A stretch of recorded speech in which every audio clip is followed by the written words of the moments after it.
வணக்கம் குட்டீஸ், எப்படி இருக்கீங்க? நல்லா விளையாடினீங்களா? நல்லா சாப்பிட்டீங்களா? இப்போ கதை நேரம். கதை சொல்லவா? இன்றைக்கு ஒரு இளவரசியின் கதை பார்க்கலாம். ஸ்னோ ஒயிட் பிரின்சஸ் கதை. இதை ஒரு நிறைய குட்டி செல்லங்கள் கேட்டிருந்தாங்க. ஜியா, அப்புறம் இன்னும் நிறையா குட்டீஸ் கேட்டிருந்தாங்க. அவங்க எல்லாத்துக்காகவும் ஸ்னோ ஒயிட்டோட கதை. ஒரு நாடு இருந்துச்சு. அந்த நாடு குளிர் பிரதேசத்தில் இருந்துச்சு. குளிர் பிரதேசம்னா ரொம்ப குளிர்ற இடம். ஓகே, அங்கே பனிப்பொழிவு இருக்கும், ஸ்னோ விழுகும். அந்த மாதிரி ஒரு நாடு. அந்த நாட்டில் அரசரும் அரசியும் ரொம்ப நல்லவங்க, அந்த நல்ல மனசுக்காரவங்க அவங்க. அப்போ அந்த அரசிக்கு ஒரே ஒரு குறை இருந்துச்சு. அவங்களுக்கு குழந்தை வேணும் அப்படின்னு சொல்லிட்டு அவங்க காத்துட்டு இருந்தாங்க. அப்போ ஒரு நாள் வெளியே பனி பொழிஞ்சிட்ருக்கோம், ஸ்னோ கொட்டிகிட்ருக்கோம், பனி. அப்போ அந்த அரசி ஒரு ஜன்னல் பக்கத்தில் உட்காந்து தச்சிட்ருப்பாங்க. தச்சிட்டு இருக்கும்போது அவங்க கையில் ஊசி குத்திரும். ஊசி குத்திடுச்சு. அப்போ அந்த விரலில் ரத்தம் வந்துருச்சு. ரத்தம் வந்தோடனே அவங்க பக்கத்தில் ஒரு பஞ்சு எடுத்து துடைப்பாங்க. அந்த வெண்மையான பஞ்சில் அந்த ரத்தம், சிகப்பு நிற ரத்தம் பட்டு அது அவங்களுக்கு பார்க்குறதுக்கு அழகாக இருக்க மாதிரி இருக்கும். அப்போ அவங்க அந்த நேரம் அவங்க சொல்லுவாங்க, இந்த மாதிரி வெள்ளை நிறத்தில் சிகப்பாக உதடுகள் இருக்கிற மாதிரி ஒரு பெண் குழந்தை பிறந்தால் எவ்வளோ நல்லா இருக்கும் அப்படி சொல்லிட்டு அந்த அரசி ஆசைப்பட்டாங்களாம். அப்போ அதே மாதிரி கொஞ்சம் நாள் கழித்து அவங்களுக்கு ஒரு பெண் குழந்தை பிறந்துச்சு. எவ்வளோ மகிழ்ச்சி இல்லை அரசருக்கும் அரசிக்கும். அந்த நாடே ரொம்ப மகிழ்ச்சியில் கொண்டாடினாங்க. அப்போ அந்த குட்டி பாப்பாவுக்கு என்ன பேர் வச்சாங்க தெரியுமா? Snow white. ஸ்னோ ஒயிட் அப்படின்னு பேர் வச்சாங்க. அந்த குழந்தையும் ரொம்ப மகிழ்ச்சியாக நல்ல வளர்ந்து வந்தாங்க.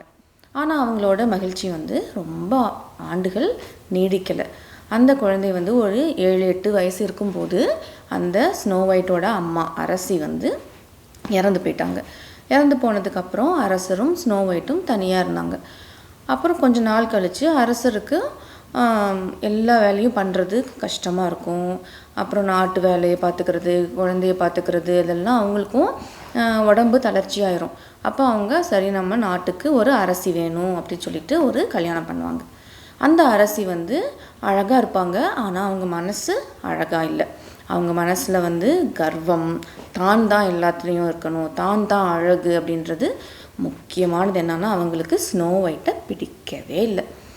அப்போது அந்த அரசிக்கிட்ட ஒரு மாய கண்ணாடி இருந்துச்சு. சுவற்றில் அந்த கண்ணாடியை மாட்டி வச்சுருந்தாங்க.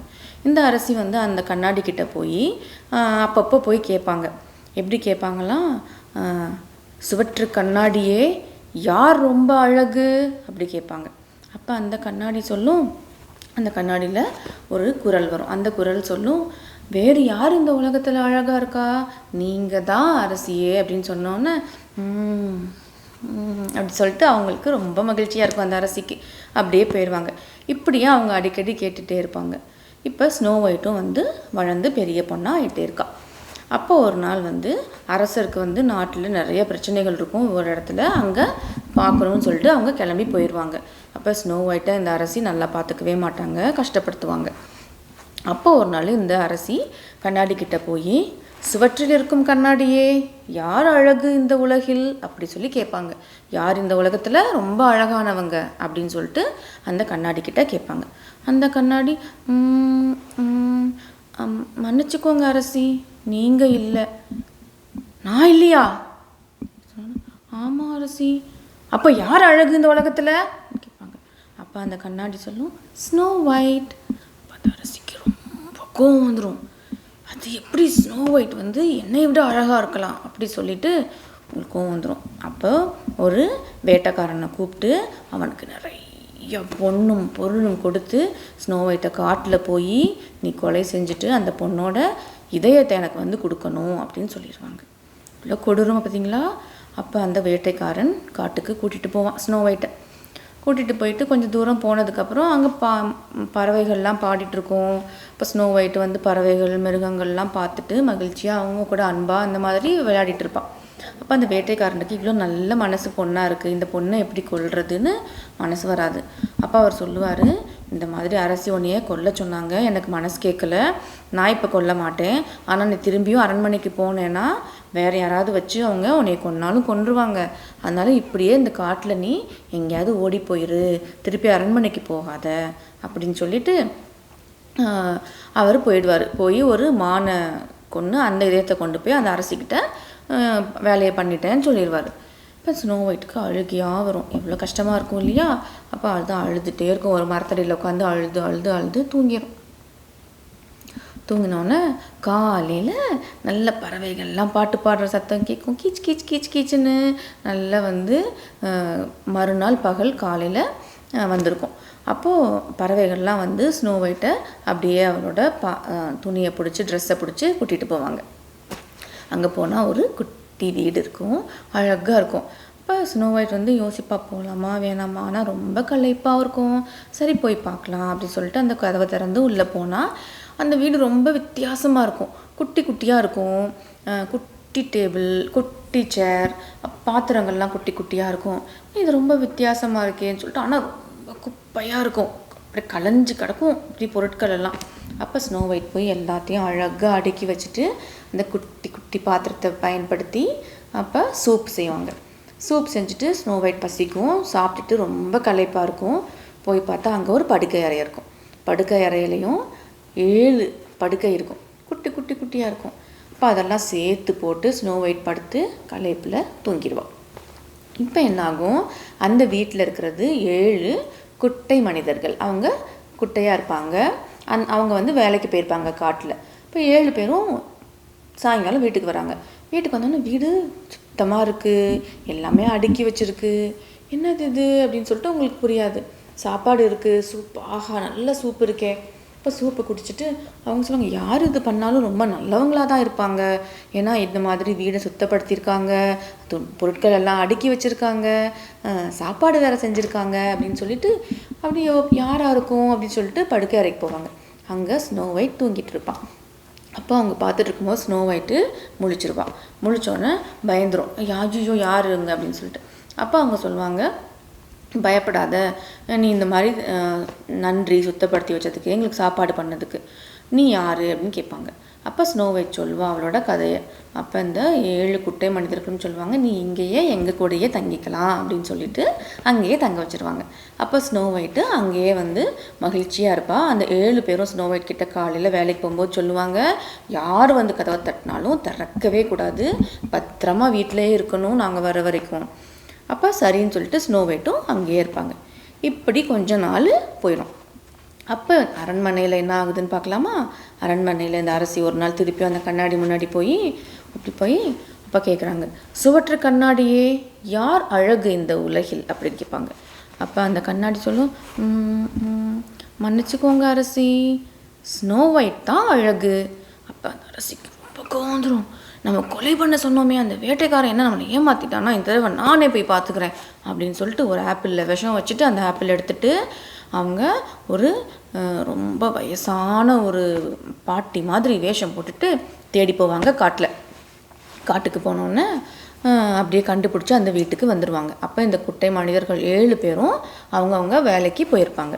அப்போ ஸ்னோ ஒயிட் வீட்டுக்குள்ளே இருக்கும்போது இவங்க கதவை தட்டினோன்னே ஸ்னோ ஒயிட் யார் அப்படின்னு சொல்லிட்டு ஜன்னல் திறந்து பார்ப்பான். இப்போ வயசான ஒரு பாட்டி இருக்காங்களே அப்படின்னு சொன்னோன்னே, நான் ஒன்றும் பண்ண மாட்டேன், எனக்கு கொஞ்சம் சாப்பிட்றதுக்கு ஏதாவது களைப்பாக இருக்குதுன்னு சொன்னோன்னே ஸ்னோ ஒயிட் ரொம்ப நல்ல மனசு இல்லையா, அதனால் அவங்களுக்கு சாப்பாடு கொடுப்பா ஜன்னல் வழியாக. அவங்க வாங்கிட்டு அதை குடிச்சிட்டு, இந்தா உனக்கு நான் உனக்கு ஆப்பிள் கொடுக்குறேன், சாப்பிடு, ரொம்ப இனிப்பாக இருக்கும், இப்போவே சாப்பிடுன்னு சொல்லுவாங்க. அப்போ ஸ்னோ ஒயிட் அதில் ஒரு கடி தான் கடிப்பா, அந்த விஷம் தாக்கி அப்படியே மயங்கி விழுந்துருவா. உடனே அந்த அரசி தான் காரியம் முடிஞ்சிருச்சு, இனிமேல் நீ செத்துட்ட அப்படின்னு சொல்லிட்டு போயிடும். இப்போ சாயங்காலம் குட்டை மனிதர்கள் வருவாங்க. அவங்களுக்கு ஐயோ என்னடா இது, ஸ்னோ ஒயிட் கீழே விழுந்து கிடக்குதே, என்னாச்சு அப்படின்னு சொல்லிட்டு அப்போ அவங்க பார்த்துருவாங்க, அந்த ஆப்பிள் கிடக்கும். அந்த ஆப்பிள் பார்த்தோன்னா, அச்சோ இது அந்த அரசியோட வேலை தான், என்னமோ பண்ணிருச்சு அப்படின்னு சொல்லிட்டு அவங்க ரொம்ப சோகமாக உட்காந்து அழுவாங்க. அப்போ என்ன பண்ணலாம் அப்படின்னு சொல்லிட்டு அவங்க அழகாக ஒரு கண்ணாடி பெட்டி செஞ்சு ஸ்னோ ஒயிட்டை அதுக்குள்ளே அழகாக வச்சுட்டு ஒரு இடத்துல பத்திரமா வச்சுருவாங்க. அங்கே பறவைகள்லாம் சுற்றி சுற்றி பாடிட்டு இருக்கும், மிருகங்கள் வந்து பார்க்கும், எல்லாரும் சோகமாக இருப்பாங்க. இப்படியே வந்து கொஞ்ச நாள் ஆகிடும். கொஞ்ச நாள் ஆனோன்னே அப்போ அந்த பக்கம் ஒரு இளவரசன் வரான். அந்த இளவரசன் வந்து அவனோட கனவில் ஒரு இளவரசி வந்திருக்கும். அவனுக்கு அது ரொம்ப பிடிச்சிருக்கும். அந்த இளவரசி யாருன்னா ஸ்னோ ஒயிட் தான் அந்த கனவில் போயிருக்கும். அதே மாதிரி இளவரசி ஸ்னோ ஒயிட்டுக்கும் அந்த பிரின்ஸோட கனவு வந்திருக்கும் முன்னாடி. இப்போ இந்த பிரின்ஸ் வந்து குதிரையில் வரான் காட்டில். எதுக்கோ அந்த பக்கம் போயிட்டு இருக்கான். டிக்குன்னு போயிட்டே இருக்கான். போயிட்டு இருக்கும்போது இந்த பறவைகள் வந்து கீச்சுன்னு பறந்துட்டு அவங்கக்கிட்டே வந்துட்டு கூப்பிடுறாங்க. எங்கேயோ கூப்பிடுறாங்க இந்த பறவைகள் அப்படின்னு சொல்லிட்டு போய் பார்க்கலாம் அப்படின்னு சொல்லிட்டு அந்த பறவைகள் பறக்கும் போது பின்னாடியே குதிரையில் வரான். வந்து அவங்க ஸ்னோ ஒயிட் இருந்த இடத்துக்கு வந்துட்டாங்க. வந்தோடனே அவன் குதிரையை விட்டு இறங்குறான். என்னது இது, கண்ணாடி பெட்டியில் ஒரு பொண்ணு படுத்திருக்க மாதிரி இருக்கே. வந்து இறங்கி வந்து பார்த்தா அது வா, இது என்ன இந்த பொண்ணு, நம்ம கனவில் வந்த பொண்ணு இங்கே படுத்திருக்காளே அப்படின்னு சொல்லிட்டு இப்படி பார்ப்பான். அப்போ அந்த குட்டை மனிதர்கள்லாம் அந்த ஸ்னோ ஒயிட் பற்றி சொல்லுவாங்க. சொன்னோடனே அந்த இளவரசனுக்கு ரொம்ப பாவமாக இருக்கும். அப்போ ரொம்ப அவனுக்கு மனசுக்கு சோகமாக இருக்கும். அப்போ அந்த கண்ணாடி பெட்டி திறந்து ஸ்னோ ஒயிட்க்கு ஒரு முத்தம் கொடுப்பான். முத்தம் கொடுத்தோன்னே ஸ்னோ ஒயிட் வந்து முழிச்சிடுவா. முழிச்சோன்னே அவளுக்கு அந்த இளவரசனுக்கு ரொம்ப மகிழ்ச்சி ஆகிடும். அந்த குட்டை மனிதர்கள் எல்லாம் ரொம்ப மகிழ்ச்சி ஆகிடுவாங்க. பறவைகள்லாம் சந்தோஷமாக நல்லா பாட்டு பாடுவாங்க, கீச்சுன்னு. அப்போ ஸ்னோ ஒயிட் எந்திரிச்சிட்டு, நான் கனவில் பார்த்த இளவரசனே இங்கே வந்திருக்கானே அப்படின்னு சொல்லிட்டு பார்ப்பா. இளவரசனுக்கும் இந்த பொண்ணு வந்து பழச்சிக்கிட்டா, எந்திரிச்சிட்டாலேன்னு மகிழ்ச்சியாக இருக்கும். அப்போ அவங்க 2 பேரும் திருப்பியும் அரண்மனைக்கு வருவாங்க. அரண்மனைக்கு வந்தோன்னா அரசருக்கு இந்த முன்னாடி தேடிட்டு இருப்பார் அவர். அரசியை வந்து தெரிஞ்சிருச்சு கெட்டவன்னு சொல்லிட்டு அந்த கண்ணாடியை உடச்சி போட்டுட்டு அரசியை வந்து துரத்தி விட்டுருப்பாரு. அவரும் வந்து இவங்க தேடுறாங்கன்னு சொல்லிட்டு இவங்களும் அரண்மனைக்கு வந்துடுவாங்க. அரண்மனைக்கு வந்தோடனே அரசர் வந்து ஸ்னோ ஒயிட்டுக்கும் அந்த பிரின்ஸுக்கும் இளவரசனுக்கும் கல்யாணம் பண்ணி வைப்பாங்க. அவங்க மகிழ்ச்சியாக 2 பேரும் சேர்ந்து அந்த நாட்டை ஆட்சி செய்வாங்க. ஸ்னோ ஒயிட் வந்து நல்ல அரசியாக அந்த மக்களுக்கு நல்லது செய்வா. அந்த 7 மனிதர்களும் காட்டிலேயே அவங்க வேலையை பண்ணணும்னு நினைப்பாங்க. ஆனால் அடிக்கடி ஸ்னோ ஒயிட் கூட வந்து பார்ப்பாங்க. ஸ்னோ ஒயிட் அங்கே போவா. எப்பயுமே அவங்க வந்து நல்ல நண்பர்களாக இருப்பாங்க. ஸ்னோ ஒயிட்டும் அவங்க அப்பாவும் திருப்பவும் ஒன்றா சேர்ந்து மகிழ்ச்சியாக இருப்பாங்க. நாட்டு மக்கள் எல்லாம் ரொம்ப மகிழ்ச்சியாக இருப்பாங்க. இந்த கதை உங்களுக்கு பிடிச்சிருந்துச்சா? பிடிச்சிருக்கும்னு நினைக்கிறேன். அடுத்து இன்னொரு கதையில் திருப்பியும் உங்களை சந்திக்கிறேன். நன்றி.